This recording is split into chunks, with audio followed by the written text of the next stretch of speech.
Thank you very much, Chairperson, sir. Allowing me to speak on the demand and grants on Ministry of Surface Transport and Highways. Sir, ये एक ऐसा मंत्रालय है कि वाकई जिसने देश में बहुत काम किया है और मैं अपनी तरफ से व्यक्तिगत तौर पर भी इस डिपार्टमेंट के मिनिस्टर्स को कॉम्प्लीमेंट देना चाहूंगा कि बहुत अच्छा काम इस मंत्रालय ने पिछले कई वर्षों में लगातार किया है और जब भी सांसदों की कोई समस्या होती है तो इस मंत्रालय के मिनिस्टर जो हैं नितिन गडकरी साहब, वो आज हाउस में नहीं है, वो हमेशा सीरियसली टेकअप करते हैं सर। और सरकार का भी मैं समझता हूं कि ये एक प्रायोरिटी वाला मंत्रालय है। जो एलोकेशन इस साल हुआ तकरीबन 68,000 करोड़ रुपए का, जो कि ऑलमोस्ट 52% ज्यादा है पिछले साल के एलोकेशन से इस मंत्रालय को। लेकिन उसके साथ साथ जो मैं देख रहा था डॉक्यूमेंट्स, चिंता का विषय भी आता है कि NHAI तकरीबन 3,38,000 करोड़ रुपए के कर्जे में है। वो आने वाले वक्त में कैसे उससे निकला जाए, ये भी एक बड़ा चिंता का विषय है। सभापति महोदय, मैं आपके माध्यम से मंत्री जी से कहना चाहूंगा कि नेशनल हाईवेज तो बन रहे हैं, लेकिन राज्यों के अंदर स्टेट हाईवेज की स्थिति बड़ी खराब है। और आपके डिपार्टमेंट का जो एलोकेशन है, जो भारत वाला परियोजना के तहत जो स्टेट PWDs जिस पर काम करती हैं, वो एलोकेशन बहुत ना की बराबर है।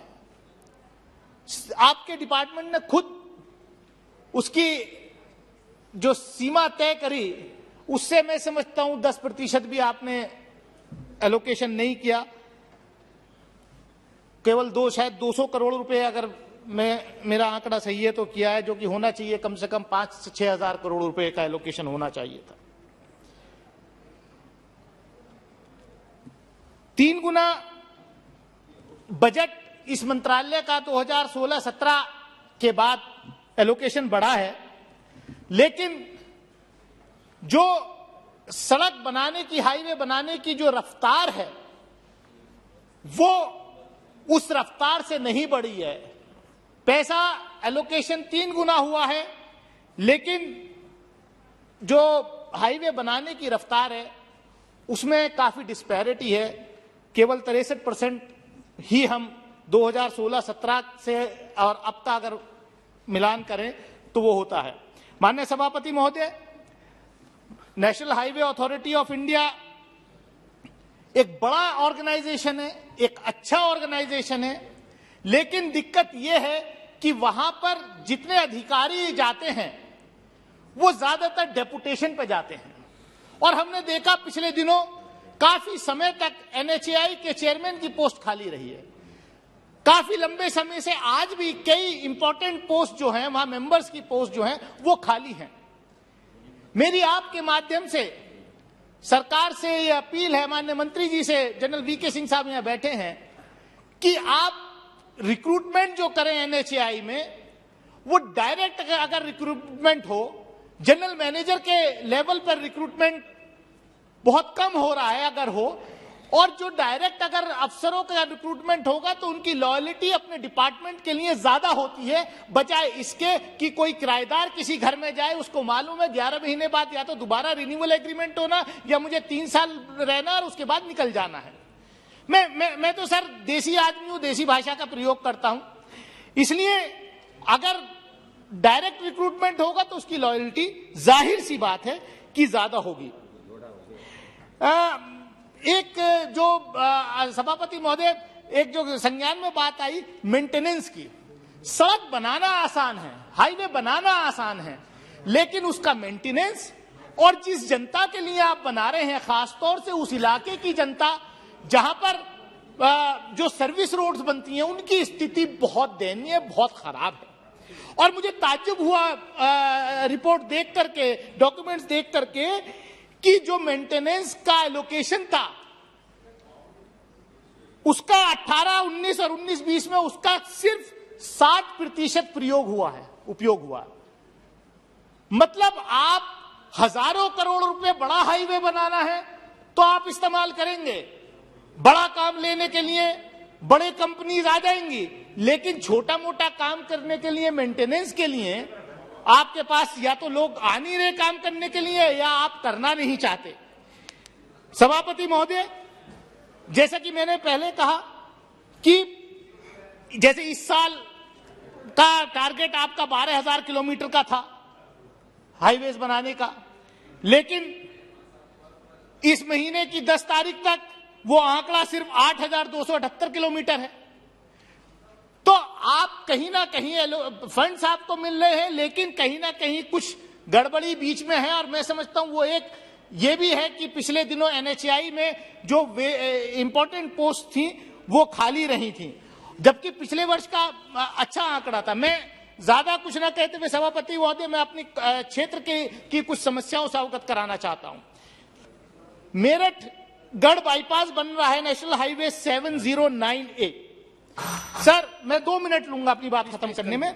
वहां पर हम क्या देखते हैं कि मैंने पहले भी कहा कि हम योजनाएं बनाते हैं, लेकिन योजनाओं में DPR बनाते वक्त अगर जनप्रतिनिधियों से सुझाव मांगे जाएं तो शायद बहुत आसानी से लंबी योजनाएं इंप्लीमेंट होंगी।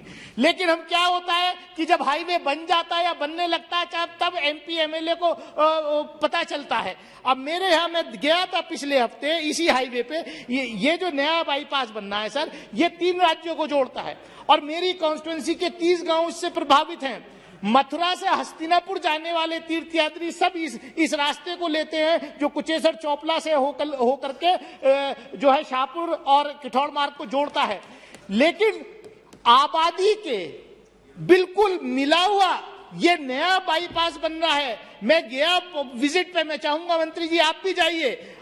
मतलब आबादी है और आबादी से लगा हुआ बिल्कुल हाईवे आप बना रहे, जबकि जंगल खाली पड़ा है। उसको जब DPR बनना था थोड़ा और आगे लिया जा सकता था।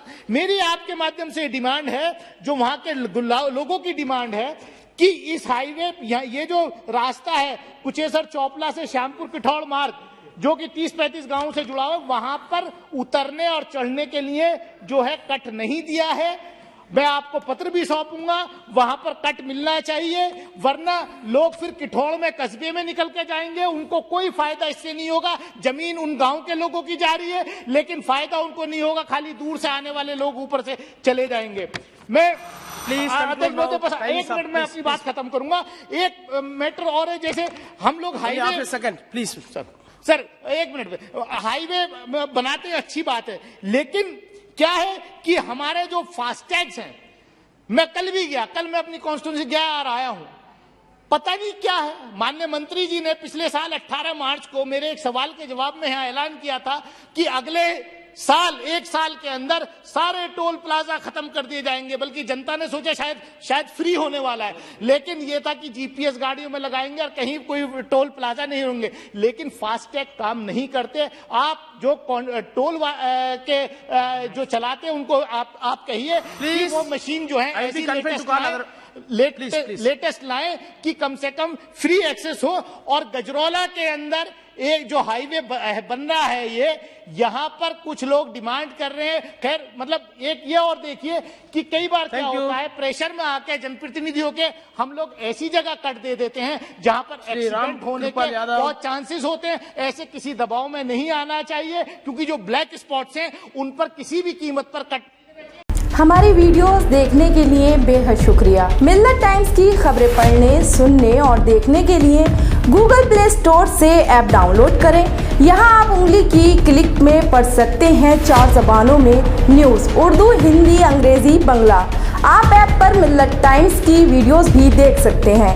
अगर आप YouTube पर देख रहे हैं तो रेड बटन को दबाकर चैनल को सब्सक्राइब करें और बेल आइकन जरूर दबाएं फेसबुक पर देख रहे हैं तो पेज को लाइक और फॉलो जरूर करें। ट्विटर और इंस्टाग्राम पर भी मिल्लत टाइम्स को फॉलो करें।